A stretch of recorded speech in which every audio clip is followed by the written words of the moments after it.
Javier woke up to the sound of his alarm clock. He immediately got out of bed and headed to the bathroom, never allowing himself to linger. His years as a police officer had long accustomed him to this routine. He quickly washed his face, brushed his teeth, put on his uniform, and left the house. Javier never had breakfast in the mornings. At most, he could grab coffee and a pastry from the 24-hour convenience store on the corner. He hurried down the sleepy street. He didn't particularly like the city he found himself in due to his job. The truth was, he had grown tired of cities long ago. In his mind, they all blended into a single gray mass of buildings, skyscrapers, and identical shops. Over the past 15 years, he had moved through a dozen cities, and none had left a mark on his heart. His life remained the same everywhere: dull work with documents and archives, interrogating criminals whose faces he forgot as soon as they left the police station. He had no friends, only acquaintances, some of whom he couldn't even remember by name. In the evenings, Javier would sometimes visit the same bar not far from home. There was a decent retro band playing there, performing songs from his youth. They momentarily distracted him, helping him forget the hardships of his harsh existence. There, in the bar, he would remember his childhood home, his father and mother, childhood friends, the school he used to love attending. Where had all that gone? Why had the colors of life faded so much? Was he doomed to eternal loneliness? Asking himself these questions, he invariably remembered Lucia, the only woman he had ever loved. Then bitterness spread through his weary heart. Yes, he loved her alone, and he lost her. He was to blame for everything. Javier asked for the bill, left generous tips, and went home carrying memories and regret with him.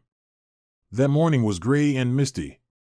He hurried through the streets of yet another unfamiliar city, feeling that his soul would never warm up again. At the convenience store, he momentarily slowed his pace. He didn't want to eat, but the warm lights beckoned him to enter. The policeman approached the sliding doors, which let him in, and Javier habitually headed down the aisles in search of his favorite pastries. Near the chocolate bar's display, he saw a young man, about 19 years old. Something about his demeanor seemed familiar. For a moment, the young man looked at him strangely and immediately turned away, pretending to browse the products. Something was off. Javier's years of experience told him that the young man was acting very suspiciously. As if reading his thoughts, the young man suddenly darted away and quickly headed for the exit. The policeman's instinct prompted him to follow. He saw the young man bypassing the checkout counters and almost running toward the glass doors. "Hey, kid! Stop right there," he shouted, quickly noting that the cashiers were watching him with surprised looks. "Maybe they think I'm crazy, but I'm 100% sure that kid is up to no good," thought the policeman on the fly. He caught up with the guy at the exit and roughly grabbed him by the sleeve of his jacket. "Stop right there," exclaimed Javier. "I'll let you go after a search." The young man paled. The man noticed that the color of the kid's eyes strangely resembled his own, a rare hazel green shade. I didn't take anything," stammered the detained, unconvincingly. "If you didn't take anything, then prove it." "Empty your pockets," Javier sternly replied. He couldn't stand being lied to blatantly. Years of service had armored his heart, making it impervious to sympathy. The kid allowed himself to be searched. In one of his pockets, the policeman found nothing but a hole, but in another, there lay a stolen chocolate bar and a small black wallet. "So, you said you didn't take anything, huh?" The policeman bitterly smirked. How many of these juvenile thieves had he seen in his lifetime? And they all looked so innocent at first glance. He trusted no one anymore. The kid cast his gaze down. "I'm sorry. I'll pay. Just please don't take me to the police station. My mom is very ill." The policeman just shook his head. "Why didn't you think of that before walking out with a stolen chocolate bar in your pocket? Why the silence?" The kid slumped further. "I honestly don't have any money, and I'm very hungry. I do work, really, but it all goes to my mom's medicine." Javier skeptically eyed the kid. He did look very thin, even emaciated. Maybe this time he was telling the truth, but that didn't excuse him. "And do you often steal chocolate bars?" he asked. The guilty kid nodded and lowered his head. Every day, the policeman's face became impassive as a mask. "You'll have to come with me to the station." The kid looked up at him, tears filling his eyes. "No, please. My mom won't survive this," the boy pleaded. "I've already said it all," Javier replied firmly. "You'll have to answer for your actions." The kid nodded toward the wallet that the policeman still held in his hand. "Please give it back." "There's no money in there anyway," he pleaded. But Javier slipped the wallet into the pocket of his uniform. "I'll check its contents at the station." With these words, he led the kid out of the convenience store. The police station was only a couple of blocks away. Javier briskly walked along the sidewalk, never taking his eyes off the boy, who could barely keep up. "Looks like he really doesn't eat enough," flashed through the man's mind. At the station, he immediately took the thief to his office. "So, your mother is sick, you work, and you have no money for food?" Javier said, pulling out the black wallet from his pocket. The kid only nodded silently. "Let's see what's in here." With those words, Javier opened the wallet and peered inside. Several small coins, a shiny pebble, and a folded piece of yellowed paper, that's all that was there. It seems the guy wasn't lying, Javier thought, but his usual suspicion kept nagging at him. Placing the wallet on the table, the man took out a scrap of paper and was about to unfold it when suddenly the young man jumped up as if stung. "Oh no, please not that. It means a lot to me. It's a memory of..." He mumbled hesitantly. But Javier shot him a stern look, unfolded the paper, and his heart skipped a beat, his hands betraying a slight tremor. This just couldn't be. Javier held in his hands a note he himself had written many, many years ago. Back then, he was still very young, having just graduated from the police academy. He was assigned to a neighboring town, which thrilled him to no end. Every weekend, he could hop on a bus and go home. The town Javier found himself in was a resort town nestled in a cozy little bay. During the season, it was overrun by tourists, and there was no shortage of work. But young Javier was ready for the challenges. He had dreamed of becoming a police officer since childhood. Setting out to patrol the evening streets for the first time, he felt like an invincible hero. However, to his dismay, he didn't encounter a single disturber of the peace. After a couple of hours walking along the promenade, Javier noticed a group of young guys. Despite the heat, they wore leather jackets and ripped jeans. The guys were loudly chatting, each holding a cocktail bottle in hand. "Drinking alcohol on the promenade is prohibited," Javier said loudly, approaching them. The guys threw him surprised and mocking looks. "And who are you?" asked one of them, a tall red-haired guy in his 20s. "Sergeant Javier Lopez." "We haven't seen you around before," the lanky guy replied insolently while the others chuckled. The young policeman paid no attention to the laughter, insisting on his point. "Are you going to arrest us, General?" someone with a high-pitched voice cheekily asked. Only now did Javier notice a girl among the guys. She too was dressed in ripped jeans and a worn leather jacket. Her hair was dyed a bright raspberry color, and she had a piercing in her nose. She was smoking a cigarette, holding it delicately between her slender fingers. The wrist peeking out from the wide sleeve of her jacket was also delicate and very beautiful. The girl herself gave the impression of fragility.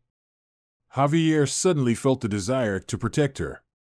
Noticing his gaze, the girl stood up from the bench. "Why are you staring at me like that?" "Do I look like a criminal?" she asked gruffly, though her voice was very gentle. Javier was taken aback. "No, but I'm obliged to check your documents, señorita." "And she doesn't have them with her," the red-haired guy answered for the girl and burst into loud laughter. The others, of course, joined in with their buddy. "Why wouldn't I have them?" The girl's melodious voice broke through the laughter. "I do." She boldly approached Javier and pulled her driver's license out of her pocket. "Lucia Castro," he read aloud, glancing briefly at the photo. The girl had normal dark brown hair, neatly styled. "Yes, that's me," Lucia replied challengingly. Javier looked into her eyes and smirked, handing back the document. "You have a noble surname, yet you behave like a commoner," he casually remarked. "Oh, listen to him talk," the young policeman heard the voice of the red-haired guy. He clearly didn't like how Javier spoke about his girlfriend, but Javier didn't look around. His gaze was fixed on Lucia's eyes, which were now shooting angry sparks. To the young man, it felt like he was about to drown in the depths of those eyes. "And you're not my daddy to tell me how to behave," Lucia gritted through her teeth. Throwing away her cigarette, she proudly lifted her head and turned away from Javier. "Let's go, guys, there's too much morality here." With these words, she grabbed her backpack and, without waiting for anyone, headed along the promenade. The others reluctantly followed her. The red-haired guy gave Javier a grim look as a parting shot but said nothing. The young policeman clenched his teeth, but soon his attention shifted back to the girl. He watched her departing figure for a long time. The next encounter took place on the road. Javier was crossing the street at a pedestrian crossing when suddenly a red motorcycle came speeding around the corner. It barely managed to brake in front of him. Javier, in uniform, raised his eyebrows sternly, expecting an explanation. The motorcycle driver removed their helmet, and the young man breathed out in surprise. Before him stood Lucia Castro. Her leather jumpsuit with long sleeves tightly hugged her slender figure, and this time, her hair was dyed a venomous green color. Lucia's eyes looked bold and mocking. "Oh, familiar general, why are you moving like a tortoise?" she laughed. Javier choked on her unexpected audacity and didn't immediately find a response. Meanwhile, Lucia put her helmet back on and revved the engine. The next time the young policeman encountered her was in a supermarket. Javier didn't immediately recognize the girl. Lucia was standing at the fruit stand, picking out the most beautiful apples. She wore a light blue cardigan and a white floral dress, and this time, her hair was dyed turquoise. Javier wanted to walk past, but his legs carried him toward the girl. "Lucia Castro, what an unexpected encounter," he said ironically. "Today, not in leather and not on a motorcycle." Surprised, the girl stuttered and dropped an apple from her hands. It rolled across the floor. Javier leaned down and picked it up. "Were you following me?" Lucia asked, squinting, quickly regaining her composure and once again assuming the guise of a playful and audacious girl. "No, just came in here for coffee by chance," Javier replied. Lucia looked at him, tilting her head slightly. "And you seem to be an apple enthusiast," Javier smiled. Lucia looked somewhat puzzled into the basket, which already contained several apples, and unexpectedly burst into tears in front of the young man. "This isn't for me," she managed to say through her tears. Javier felt embarrassed and blushed. He had unwittingly upset the girl. "And for whom?" he cautiously asked. The girl wiped her tears with the back of her hand. "For my grandmother. She's sick and hospitalized. I'm going to visit her." Javier felt even more ashamed. "I'm sorry, I didn't know." "It's okay," Lucia replied, taking a small mirror out of her purse. She looked at it anxiously. "You look great," Javier sincerely said and immediately bit his tongue because Lucia gave him a sly look. "Are you already giving me compliments?" she flirtatiously asked. Javier felt himself blushing once again within a few minutes of their conversation. "Just stating a fact," he casually replied. Lucia nodded, clearly not believing him. "Do you want me to accompany you to the hospital?" Javier unexpectedly asked himself. It seemed that the girl was also a bit taken aback, but the invitation clearly evoked pleasant feelings in her. "Are you afraid I'll be kidnapped on the way?" she smiled. "That too," Javier replied seriously. They paid for the apples and left the supermarket. The early evening was warm, with a gentle floral scent in the air blending with the salty sea breeze, making the inhalation of this cocktail more than pleasant. The hospital was only a few blocks away from the supermarket, and Javier suddenly found himself thinking that he wished the road to it would never end. He couldn't recall what they talked about, but Lucia laughed a lot, although her eyes still remained sad. The young couple stopped at the entrance of the hospital, and the girl thanked Javier. "Can I get your phone number?" the boy asked, terribly afraid she might refuse, but Lucia just nodded in response. On the way back, Javier unconsciously felt wings behind his back. He called her the next day and asked about her grandmother's health. "She's a bit better," Lucia replied. "I've already visited her today." "Do you love her very much?" Javier asked. "Yes," the girl confessed. "She's my kindred spirit, the only person who understands me like no one else in this world." Javier suggested meeting up and taking a walk along the promenade, and the girl agreed. They wandered along the sea for a long time, sat on a wooden pier, and skipped pebbles into the water. Then it became completely dark, and the stars lit up in the sky. Javier knew a bit about constellations. In his childhood, his grandfather told him stories about the Big and Little Dippers, about Orion and Cassiopeia, about the hair of Berenice and Andromeda.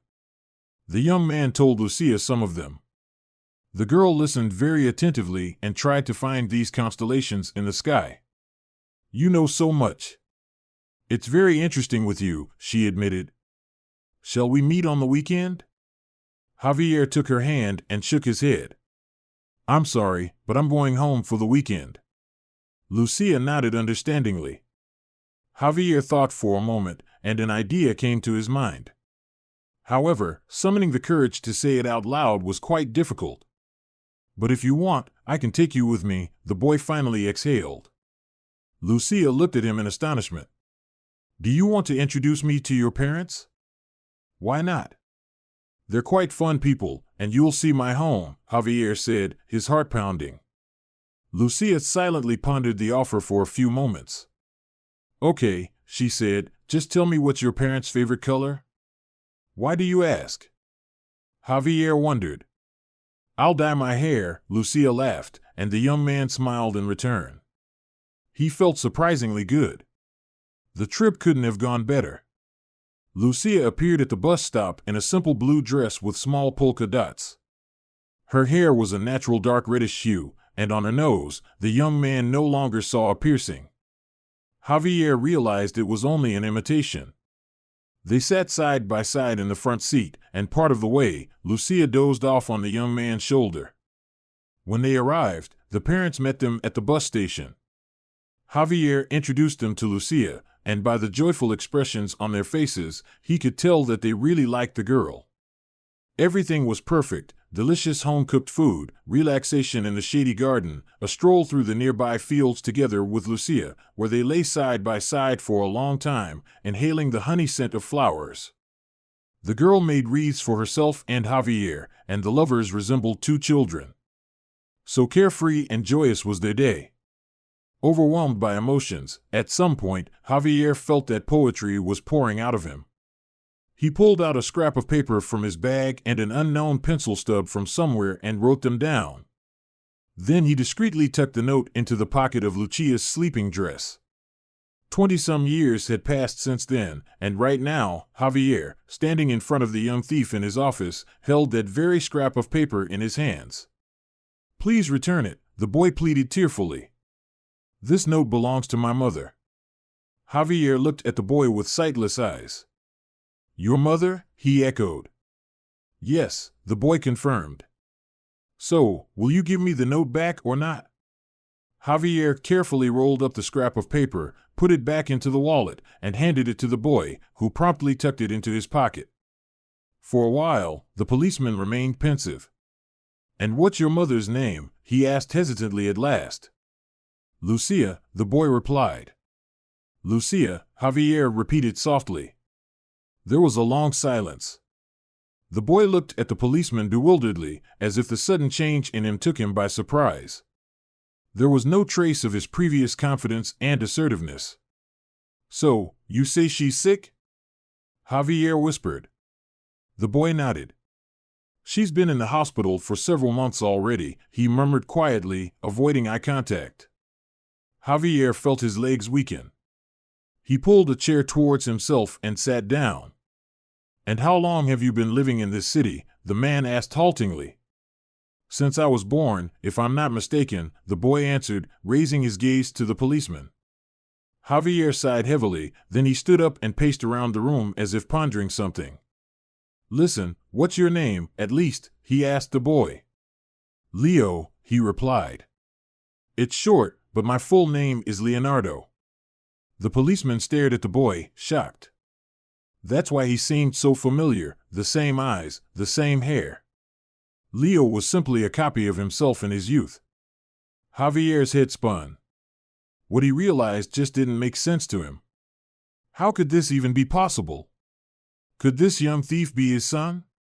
Memories carried Javier back 20 years. When they returned from the young man's hometown with Lucia, he took up his post the same evening. The streets of the city were relatively calm. A couple of rowdy youths were trying to prove something to each other, and that was all. But when Javier walked out onto the promenade and reached the very spot where he first saw Lucia, he noticed her former company there. The guys were again sipping cocktails and talking loudly among themselves. The tall red-haired guy spotted the policeman from afar.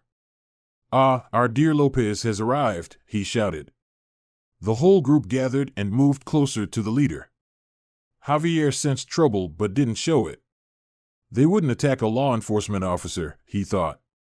He approached closer and, as before, reminded them that drinking alcoholic beverages on the promenade was prohibited. So, what will you do if we continue to do it, hero? The redhead asked insolently. The others surrounded Javier in a tight circle. I'll have to take you to the police station, the young man said calmly. The redhead menacingly rolled up the sleeves of his black sweatshirt, revealing a tattoo depicting a sword and a snake. Feeling brave, he sneered through his teeth. Javier held his gaze. I wouldn't advise you to attack a police officer, he warned calmly. The consequences won't be pleasant. The redhead spat at his feet. And I wouldn't advise you to hang around Lucia, he replied roughly. She's not for you. We won't let you off. Consider yourself warned. With these words, the tall guy nodded grimly at the policeman and, pushing one of his own, walked away. The rest, like loyal subjects, followed him. Javier watched them for a while. What bastards, he muttered. He needed to warn Lucia to be more careful. Lopez patrolled the streets all night, and when he returned to the police station, an unexpected piece of news awaited him. Javier was being transferred to another city. This news shocked the young man. He didn't want to go so far from home and leave his beloved, but orders were orders. Javier pulled himself together and called Lucia to tell her everything. Hearing the sad news, the girl burst into tears. They met half an hour later at her house. Seeing her beloved, the girl cried even harder. Javier hugged her tightly, stroking her hair for a long time, trying to comfort her, but she was inconsolable. Perhaps it's for the best, Javier admitted, recalling the threats from her former friends toward Lucia. What do you mean? The girl asked, wiping away her tears. Javier told her about the conversation that had taken place on the waterfront. Don't pay attention to them, Lucia waved it off. I've known them all since childhood. Dogs bark, but they don't bite. Javier sighed. I just want you to be happy. I'm not sure if being with me will be good for you, a life of constant travel. Lucia looked into his eyes and said seriously, I'm ready. Javier was momentarily stunned. What? I said, Lucia repeated seriously, that I'm ready to go with you to the ends of the earth. The young man looked at her in amazement. What about your family? Your grandmother? Lucia shook her head decisively. I'll visit her very often. Javier couldn't believe his ears. But that means we should get married, he said. My family is very traditional, and that's how I was raised. Lucia smiled happily. So I'll become your wife, if, of course, you agree. Javier nodded, hardly believing his luck. Yes, I agree, he exclaimed. Lucia, hearing these words, smiled widely. The wedding was very modest, only the closest relatives from both sides were present. Immediately after the ceremony, the newlyweds set off on their journey into their new life. The unfamiliar town where they were going to settle welcomed them with sunshine. A good sign, thought Javier. He was very happy. His beloved wife was by his side. He was promised a promotion at work, and they were given a small but nice apartment. What more could he ask for? At first, everything was wonderful. Lucia enjoyed living in the new town, happily arranging the apartment, bringing warmth and coziness to it. She started attending meetings of young wives held at the local club, made new friends, and didn't feel bored or lonely when Javier was at work. They spent weekends together, sometimes staying at home, sometimes going somewhere or watching movies. Life seemed wonderful and beautiful. However, gradually, something imperceptibly changed. Javier spent more and more time at work. His new position required him to meet more demands. Moreover, a secret criminal group appeared in the city, causing panic and constant disruptions to the lives of ordinary citizens. Javier became nervous, slept and ate poorly, and constantly looked grim and focused. He saw crime everywhere. He was very afraid for Lucia's life and reacted sharply to any glance when they went out together. Eventually, they stopped doing that, and Javier forbade his wife to go out alone. Lucia, accustomed to complete freedom, found these changes very difficult. She became pale, and one day, Javier heard her vomiting in the bathroom. However, he was in a hurry to work and didn't ask about anything, and in the evening, a real storm broke out. Javier returned late. He had spent the whole day on his feet and hadn't eaten anything. The only thing he dreamed of was coming home and collapsing on the bed, fully dressed. However, Lucia met him at the threshold. "Why did it take you so long?" she asked. It was clear that the girl was on edge. "Darling, you know I have a lot of work." "I'm very tired," Javier replied. "And what about me? Did you ever think about me? Didn't you think about what it's like for me to sit at home all day, waiting for you to come back?" Lucia suddenly burst out. "You can invite a friend over," Javier suggested. He walked into the room and sat on the bed, still fully clothed. "I didn't come here for that." Lucia continued to shout. "I came here to be with you, but you're never here." With these words, she started to cry. Javier wanted to get up and hug her, to comfort her, but he had no strength left. "Come here, my love," he quietly called out. "No, I won't." Lucia stubbornly replied, then suddenly exclaimed, "I don't want to see you at all. I regret ever meeting you." These final words from his wife pierced Javier's heart painfully. He, filled with anger, jumped off the bed and rushed toward Lucia. "Do you think I like this life?" he erupted. "Do you think I dreamed of this?" She cried again. "You chose it yourself. And you always only thought about yourself. You're selfish. You don't know anything around you," the girl exclaimed with bitterness. And then Javier couldn't hold it anymore. He made the biggest mistake of his life. Instead of embracing and comforting his wife, he unconsciously raised his hand to strike her. Lucia looked at him with wide eyes, then she quickly shook her head as if fighting against a vision. The tears in her eyes dried up instantly, replaced by fear in her gaze. "You won't do it," she said calmly. Javier burst into loud sobs. Lowering his hand, he covered his face with his hands and cried, "Forgive me, my love. I don't know what came over me." Lucia remained silent for a long time, then she went to the bathroom and locked herself in. Javier, overwhelmed with sorrow and shame, lay down on the bed and fell asleep. He woke up in the morning. The bed was unmade, Lucia was not there. Javier struggled to get up and staggered into the bathroom. There was nobody there either. There was a note on the kitchen table, "Forgive me, but you won't see me again," Lucia had written to him. Javier rushed to the closet and threw open the doors. His wife's clothes and her suitcase were gone. He leaned against the wall and slid to the floor. "Have I lost her?" a thought flashed in his mind. Realizing this, Javier jumped up as if stung and rushed out of the house. He ran, not caring where he was going, until he reached a small old cottage where Lucia's best friend, Elena, lived.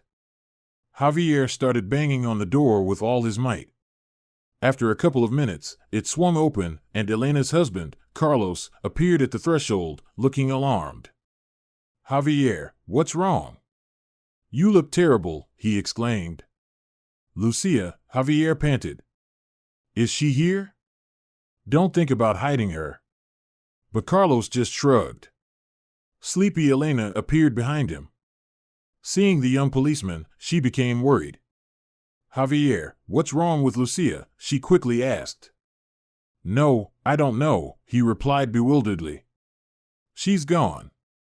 I thought she was here." Tears welled up in the man's eyes. "We had a fight yesterday," he confessed. "I was very tired and fell asleep, and in the morning, she was nowhere to be found." Having said this, Javier couldn't hold back and started to cry. "She wasn't herself, blaming me for locking her in four walls, but I was just concerned about her safety." "Wait, Javier, why are we standing here?" Elena's husband intervened. "Come inside and tell us everything calmly." But the policeman just shook his head. "No, if she's really not here, I have to find her. I'm guilty before her, and I'm terrified of losing her." Javier attempted to break free, but Carlos managed to grab him by the sleeve. "Stop. We're not letting you go in this state. You might do something foolish or, God forbid, get hit by a car. Come inside and calm down." Javier gave in. He allowed Elena to lead him to the kitchen and sit him down at the table. The young woman immediately rushed to brew herbal tea to somehow help her best friend's husband calm down. Carlos entered the room. He changed into a t-shirt and jeans, replacing his casual clothes. "All right, here's the plan," he said briskly. "Drink some tea, it won't hurt to calm down a bit. Then we'll take my car and go search for Lucia." Javier just nodded. Elena placed a cup of tea in front of him, and he took a few sips, burning his tongue. "All right, we're off," he exclaimed, jumping up from the table. "Thanks for the tea, Elena." He and Carlos quickly left the house and got into the car. Javier remembered that Lucia had two other good friends, so they went to search for the police officer's wife at their places.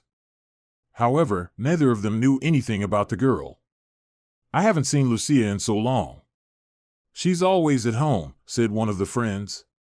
The other just shrugged. It was evident that both were telling the truth. Javier was becoming desperate. "Where else could she have gone?" he exclaimed. Carlos thought hard. "You know what, buddy," he finally said. "Let's go to the train station." He started the engine, and they set off. At the station, the men approached the ticket counter, and seeing the familiar cashier, old Manuel, who had been working there since time immemorial and knew all the townsfolk by face, they turned to him hopefully. "Lucia?" "Yes, she bought a ticket early in the morning but asked not to tell anyone," he calmly replied and kindly added, "So, have you two had a falling out?" Javier grimly nodded. "Well, no worries." Young and foolish, reassured old Manuel. "You'll make up. She'll be back like a little lamb." But Javier didn't share his confidence. "Please, Manuel, tell us where she went." "Where else?" "Home, of course," he simply replied. Apparently, she missed her family. Javier immediately bought a ticket, and the next morning, he knocked on Lucia's parents' door. They opened it and were terribly surprised to see Javier on the doorstep. And when he told them the reason for his sudden appearance, Lucia's mother clutched her heart. It turned out that the girl hadn't been home. Javier visited all of Lucia's old friends, even the red-haired one, but no one had seen his wife. He couldn't catch her trail. "Are you going to arrest me?" Javier snapped back to reality at the boy's voice. The policeman startled and looked at the young man, noting his resemblance to himself once again. "Hold on, you have time for prison," Javier bitterly smiled. "Can I visit your mom instead?" Leo's face elongated in surprise. "You can, but why would you?" he asked. Javier nodded quickly, making a snap decision. Then let's go, he said. Questions later. Leo headed for the exit, and the policeman, grabbing the keys to the patrol car from the table, followed him. In the hospital, they approached the registration desk together. "Hello, I'm here for Mom," said Leo to the administrator, a woman in her 50s with a kind but slightly tired face. "And who's this with you?" she exclaimed in surprise. "Your relative? You look so alike." Leo glanced at the policeman. "Well, actually," he began, but Javier didn't let him finish. "Yes, a relative," he firmly answered. "I'm his father." Leo coughed, but the administrator didn't pay attention to it. "How wonderful that you've come now. Leo will feel better, and Lucia will probably be delighted too." "I hope so," Javier said, his heart pounding. They walked to the elevators and went up to the third floor. "Is Mom seriously ill?" Javier asked Leo, who had been staring at him all this time but hadn't asked any questions. "Yes," the boy noted in response, and the policeman sighed heavily. Finally, they reached the right ward and stopped in front of the door. "Are you sure Mom won't get worse when she sees you?" Leo asked quietly. "I hope not," Javier repeated. "If you upset or hurt her, you will regret it," the boy said firmly. The policeman just nervously nodded in response. Leo opened the door and entered the room first. The man followed him, feeling trembling inside. It seemed to him that his heartbeat could be heard throughout the room. He recognized Lucia immediately, despite the passing years, and she looked very pale and exhausted from illness. The woman looked up at him, and silent tears rolled down her cheeks. "Mom," Leo whispered, taking her hand. "Lucia," Javier murmured, stopping in the middle of the room, hesitant to approach the woman. She smiled. "Leo, please stay in the corridor for a bit. We need to talk," she said. "Is he really my father?" Leo couldn't help but ask. Lucia simply nodded in response. Leo walked out, glancing back at Javier, his face reflecting a mixture of emotions. When the boy closed the door behind him, Javier rushed to Lucia, fell to his knees beside the bed, and buried his face in her blanket. It seemed to him that she was so fragile and almost transparent beneath him. "Forgive me, my love, please forgive me," he muttered hoarsely, as if none of these 20 years had passed, as if they had argued just yesterday. "It's me who should ask for forgiveness, darling," Lucia whispered. "I was already pregnant with Leo back then and couldn't control my emotions. I realized it later, but it was too late." "But why, my love? I've waited for you all this time." "I remained alone." Lucia looked at him incredulously. "At first, I convinced myself that I should forget you. I was always so proud. But when Leo was born, everything changed. I realized it wouldn't be fair to keep him hidden from you, so I went back to our town. But you were no longer there. They transferred me," Javier whispered. "The police gave me your new address, and I went to you. When I approached the house with Leo in my arms, I saw you with another woman." Lucia barely uttered the last words as if it was difficult for her. Javier was stunned. "But I don't know who you're talking about." She had long black hair, down to her waist, and tan skin. "Such a beauty." "And you seemed so happy with her," Lucia whispered. Javier paused for a moment. "Oh, that was my neighbor, Anna. Sometimes she asked me to help her with nails or hang curtains. Maybe she was in love with me, but I couldn't think of anyone else but you, my dear." With these words, Javier gently took Lucia's hand. "I searched for you. I swear, I searched for you for a long time, but you disappeared as if you never existed. Sometimes I thought I had gone mad and just invented you." Lucia cried again. "How foolish I've been," she exclaimed. "Don't blame yourself. That's all in the past now. I'll always be by your side, I swear to you, my love," Javier fervently declared. "I don't know how much time I have left," Lucia murmured through her tears. "Is it that serious?" The man grew concerned. "Leo didn't tell me the reasons for your illness." "What do the doctors say?" Lucia wiped her tears and looked at Javier. They say the course of the illness depends on my will to live. I didn't have it. My life has long turned into a series of monotonous, empty days. Javier pressed Lucia's hand to his cheek. Her words struck a chord in his heart, and their meaning was all too familiar to him. I'll be by your side. Perhaps it will brighten your life even a little, he said. Thank you, my love, Lucia simply replied. Leo entered the room. May I? He asked. Lucia nodded. Leo entered and sat on a chair opposite the bed. His demeanor showed he was awaiting explanations. Javier stood up, kissed Lucia's hand, and approached his son. You said my father died, Leo said softly, but there was reproach in his words. Yes, son, Lucia replied. The thing is, your father and I had a misunderstanding at one point. Upon hearing the word misunderstanding, Javier bitterly smiled. And we parted ways for many years, Lucia finished. Leo looked at his father with suspicion. He abandoned us, the young man clarified. Lucia shook her head. No, son. He didn't even know about your existence. Leo looked incredulously at his mother. Well, actually, she confessed quietly, it's my fault. In everything. Both of us, Javier interjected. But now everything will be different. However, Leo still frowned.